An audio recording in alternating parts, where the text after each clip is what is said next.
So I have a 2002 Mazda Protege, which I'm going to remove the factory radio. Show you guys how this is actually done on this car. There's these little covers. They go on the side here. They snap off. You got to be very careful and just snap them towards you. And they expose some type of hole in there, which there's like a removal key or a tool similar to these Ford ones that you insert in these holes and then slide the radio out with them. But the actual ones for these radios are actually wider than these, and they're well, similar, but just wider. That's all, because you got to insert them in this hole and this hole, so they're pretty wide. They have to loop around. But I usually just insert one here, one up there, because I got a couple of them, and they'll release the radio so I can remove it. So I was able to insert one up here in this hole, one at the bottom hole, and both of these in the middle slot. So I already felt the click when I inserted them, so I already know it's getting released. So just by pulling them to the right a little bit and at the same time pulling the radio out, it'll slide out. But you got to remember that on the left side you got to duplicate the same thing so it can come out evenly towards you. On this particular car, even after inserting the keys and pulling them to the side a little bit, the same thing over here, you pull them to the left, and at the same time you're sliding the radio out, it's pretty tight. So what I did, I just kind of pulled it out enough, and then I started using a little panel tool to just kind of pull it towards you, because it's pretty tight in there, so you just got to be careful. Now the radio's already removed. All I got to do is unplug it and start working on the dash kit for the new radio that I'm about to install. As you can see, I removed the radio. I unplugged the antenna and the harness. That's about the only thing that was plugged into the back of the radio. Sold this customer a wire harness adapter that'll plug into here and give me the ability to wire in my radio from the other end without modifying this plug. And of course the antenna adapter is actually standard, so it'll plug in straight to that new radio.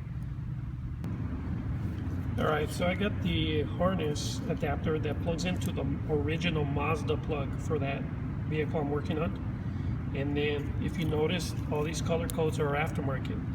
This is the actual harness that came in with the new radio that I'm installing. And if you notice, all the wiring is there. It matches. So what you're going to do is match color per color. Wires that are here but not over here, I would tape off. These ends and these ends, whatever you don't use, or vice versa. If the wire exists here but not over here, tape it up, or tape this up. Whatever doesn't get used, tape it up. Don't just leave it open there. I'm going to show you guys, how I'm doing already the harness. Most of the wires are already attached. You see yellow, yellow, white to white, white with black to white with black, so forth. So just match them up. I use these crimp caps. That's what we use here. And I'll show you the final process after this to assemble the kit. I'm done with the wiring. I also zip tied the harness together just to keep the wires in place so it doesn't look all spaghettios.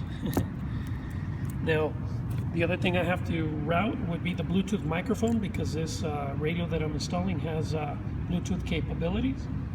So I'm gonna more than likely mount this above the headliner in the driver's side dash near the rear view mirror, and route the wire all through the A-pillar underneath the dash and back up to the radio location. The other thing, in case you guys are doing your own installs, verify the kit. I would always recommend using Metro. Their kits are by far, I think, one of the best. And they also include the instruction manual there that'll show you how to assemble the kit according to your car. And also it'll show you removal of the factory radio step by step. So that way it gives you more motivation to be able to do it yourself. And you hardly can go wrong with those instructions. They're by far some of the simplest instructions to follow. So make sure you always have a kit in the Y harness. It's very important. Don't ever allow an installer to tell you that you don't need this, that you can hack it up and wire it direct, because the integrity of the original plug, and it'll just, you lose it basically. So make sure you use one of these harnesses. They're very user-friendly, do-it-yourself style. So I'll show you the remainder right now when I start working on the kit. This specific kit that I'm gonna snap in here. Oh, and by the way, this is the Bluetooth wire from the microphone and the original harness and the antenna cable that's back here. So I'm just gonna push them in there for a second. And the way this kit is designed, it's just designed to snap in there. And as you can notice, it has tabs up here, specific tabs. Same thing at the bottom. You'll notice that'll grip into the dash. You'll hear it snap in when you push it in. And then after it's snapped in, you'll slide the sleeve in there for the radio, and you bent down two. Well, what I do, I bent out two specific tabs at the bottom, the same thing on the top. Some installers, I'll see that they bend down a lot of tabs, but usually with two and two on top, you should be fine, or two at the side, and you should be fine. It'll grip into the dashboard. So I have this hook tool or angle tool that I use to bend this tab, that one. Same thing on the opposite side. It was the bottom one over here, and this, and I noticed that it grabs onto the side of the dash. That way it locks it into place.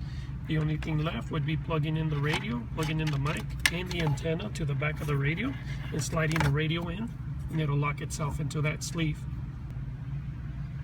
So that's what the radio looks like after it's already properly installed in there. And you get a nice little storage tray, which is included part of the dash kit, so you can put away your phone in there, your remote control, whatever. And we'll go ahead and turn it on, give it a shot.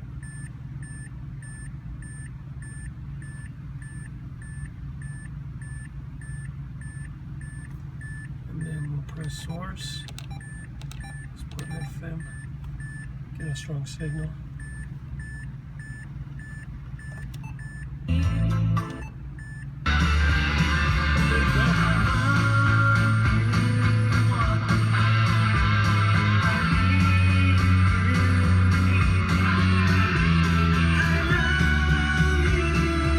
Keep in mind, none of this was removed. It was just the radio. Thanks for watching, guys.